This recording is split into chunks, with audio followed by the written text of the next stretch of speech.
So I'm on my way down to Union Square Ventures. Let me put my headphones on right, because I look crazy. All right. So I'm here, leaving out of Times Square, on my way to Union Square Ventures. You know, when you have a desire and a dream, and you want to get funded, there's going to be a lot of pitfalls and hurdles in the way. One of the main hurdles as a founder, and as a black founder, is,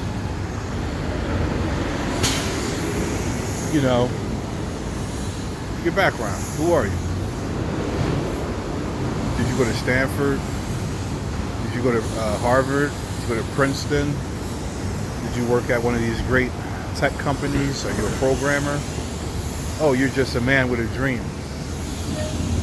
Being a man with a dream, no matter how smart you are or how intelligent you are, is daunting. You're less likely to get funded, no matter how great the idea or product is. Being a black man with a dream is almost impossible. I've been looking on these different venture capital websites, and they're saying that we need to make a commitment to the black community and diversity. We haven't in the past. We have to do better. Hold us accountable. So I take that to say, these guys are going to be willing to listen. We want to be heard. The protests, the things you see going on, the reason why this building is boarded up behind me is because nobody listens. When we said, hey, let's just stop and listen, the wider society said, we don't care, we're not going to listen, and how dare you? So we really want to be heard. So here I am, heading on down to Union Square Ventures. For some reason, I feel like Union Square Ventures is going to be a home for my product and my project. Why? It's very simple. Union Square was a legendary hip-hop club. So as a little kid, I would hear that all the time. Tonight, BDP, Union Square. MC Light, Union Square. Union Square. Union Square. And all in hip-hop songs. Kid and Plays Last Night. Union Square. DJ Red Alert on the 1 and 2s. I'm a little kid in the 5th and 6th grade listening to this. Dreaming of Union Square. What is that? That's where all the hip hop is at.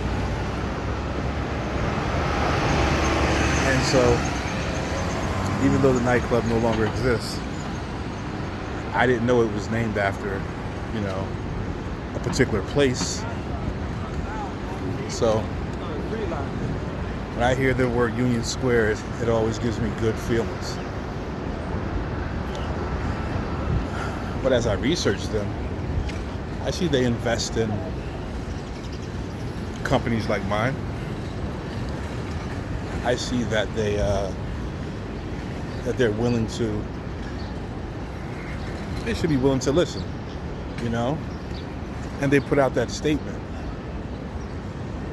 So we intend to hold people accountable on all levels.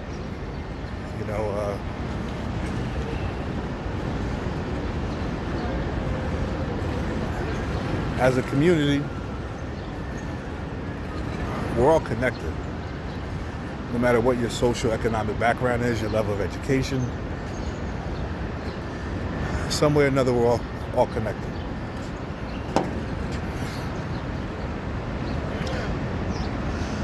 In order to make it, in order to convince people who feel they're the smartest in the room to write you a check for you to live out your dream, you have to be bold and convincing. You have to express that level of passion and intent and integrity.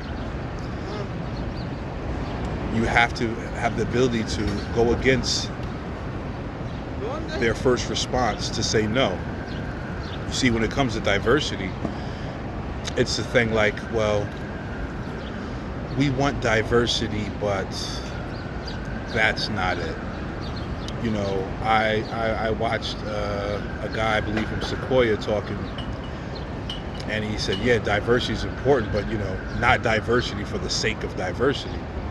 The problem is the opposite of that is exactly no diversity for the sake of no diversity.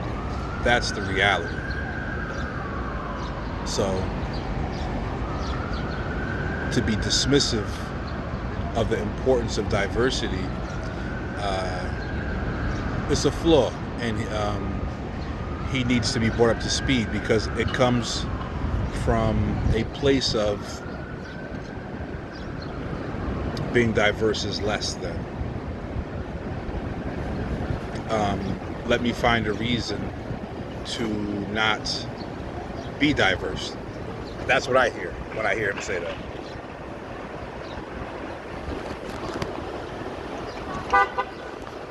And what's funny is most companies that venture capitalists invest in never pan out. They fail. What, 90% fails?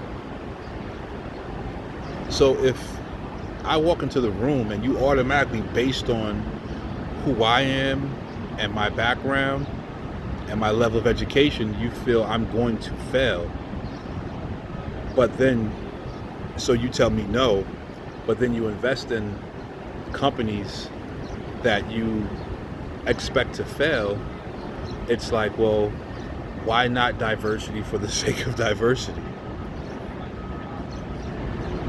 They're hedging their bet on, yeah, it's gonna fail, but we really crossed our T's and dotted our I's, and we really believe that it would not fail.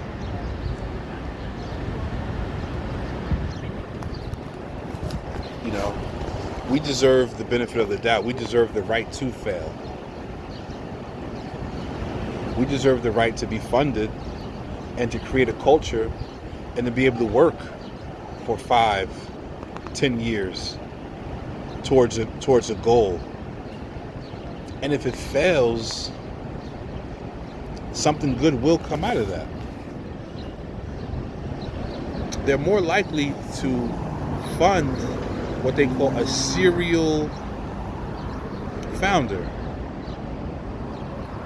A person who starts up a company and fails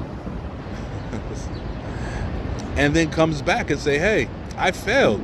Remember you gave me that 20 million? Well, didn't work out. But here's the next great idea, and this time, and their reasoning is, you know, that founder, over the course of time that, you know, he had that operating budget and was able to work and make connections, and, you know, he learned a lot. He learned so much in that, you know, failure of an experience, that his next time out, he'll probably do better. I believe in that philosophy. It seems kind of crazy, but I actually believe in it. But the thing is that you have to allow a person to fail. Now, the reason why I bring up failure is because this is why they don't fund us, is because they think we're going to fail. I was watching a panel, and it was dealing with Afrotech, and they have a panel of people, and I'm excited to see this panel, and these are great people. I don't want to diminish what these people are doing, because they're doing good business, and they're doing business that a lot of us wish we were, because they were sustainable and they were making profits, and I'm assuming that they're living within their passion, and that's the most important thing. That's the end game, to live within their passion. But one guy, he has a website dedicated to sneakerheads, and that's cool. Another guy, he worked for a tech company, and then a woman who sells products on eBay. Now,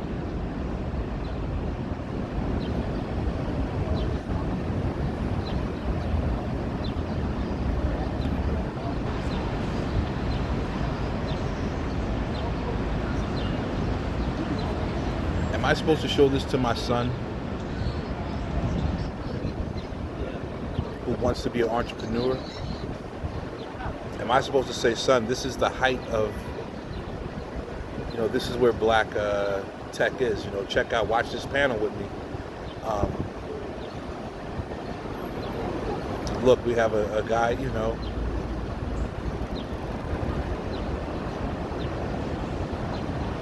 we're bigger than people selling on eBay and a sneaker website and these type of things. And I don't have a problem with those people and their contribution and what they're doing, because I think they're all absolutely amazing. But where's the giants at? Where are the big players at? Where is something that will really inspire my son to reach for greater heights? Where's that thing that makes him say, wow,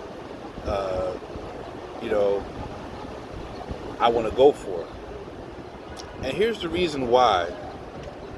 Here's the fundamental underlining reason why it's a sneakerhead marketplace, and a guy that works for a tech company, and somebody who sells products on eBay, enterprising people. The reason why is because they can't get funded. That's the main reason why, is because everything is bootstrapped. Everything is bootstrapped.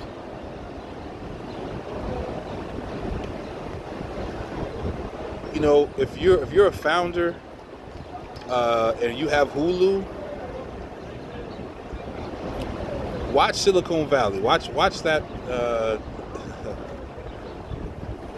dramatic comedy. It kind of lets you into the mind state of what you're up against. They will not fund you because they think that you're going to fail.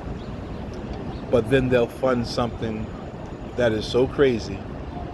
The first thing these people do is have $1 million party, buy a bunch of houses and cars, start living their best life, give themselves enormous salaries, and then make a bunch of excuses why it didn't work.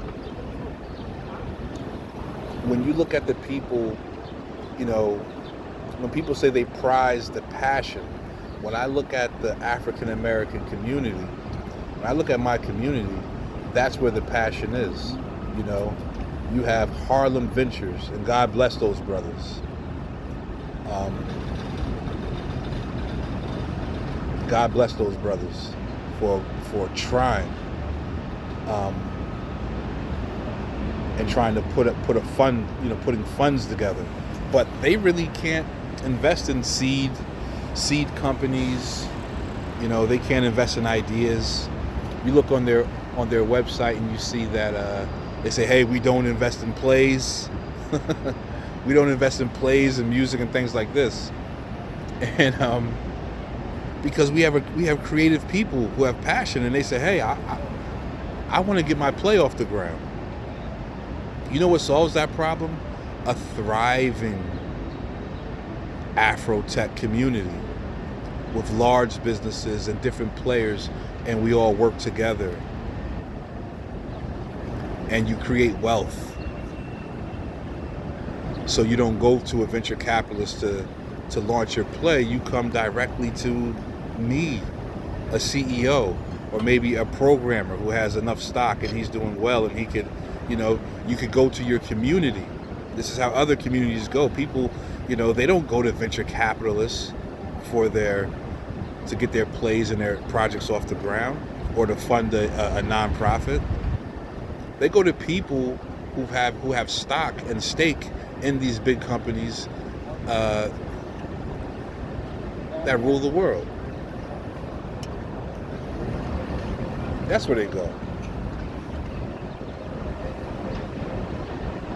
So I'm walking down to Union Square Ventures, not to shake any hands or kiss babies, but just to lay my eyes on what I want.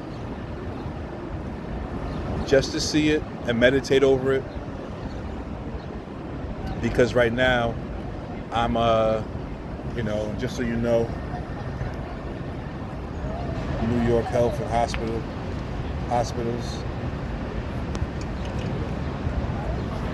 frontline worker, Elmhurst Hospital, the epicenter of the epicenter.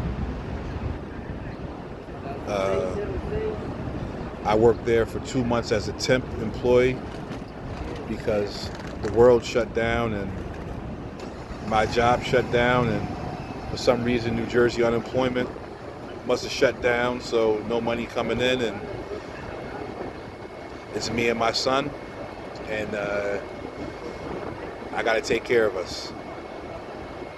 It was the best and most, it was the greatest thing that I've ever done in the business world. It was the most, every emotion that you could think of was touched upon. From stark fright and fear to anger to the highest of highs. So, and the feeling of friendship and the friends and the people that I made, the friends that I made there, it was just wonderful.